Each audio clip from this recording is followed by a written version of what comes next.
Thanks, guys. Joining me right now, LSU offensive line coach Greg Studrawa. And coach, offensively today, a lot of good and bad, but let's talk about the good at first. The offensive line, run blocking wise, did a great job. Yeah, they started off doing well, and then that's what we live on, running the football, and we're going to do that. Whoever we play, be physical up front and run the ball, and we did. This was uncharacteristic night for Zach. He had the 3 turnovers in the first half. What were some of the problems he struggled with today? I just think reading coverage a couple times, and you can't turn the football over. As well as I do. A couple of those were down there. We just have to get better. We got to protect him better, run the football better. It's always a team thing. You know what that is, and we got to all play behind Zach and do a better job.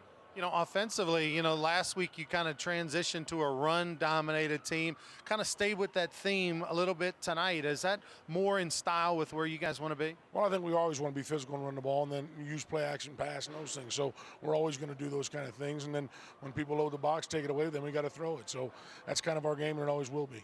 When you have a game or a season where the offense, for the most part, has kind of been ahead of the defense, it's easy to kind of finger point as far as the players are going to go. Talk about the locker room and right now some of the struggles you guys are having just to balance things out. Right, we're together.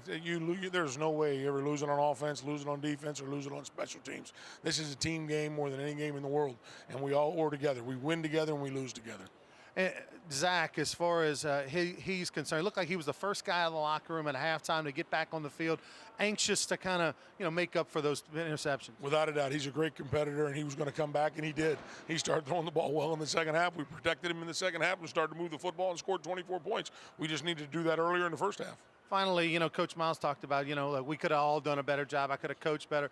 What happens this week in the wake of a loss like this? What kind of evaluation do you guys do going forward? Well, you evaluate the film and see what went wrong and correct those things first of all, and then get back to fundamental football, because it always comes down to blocking, tackling, and execution. That's what you got to get back to in a week like this.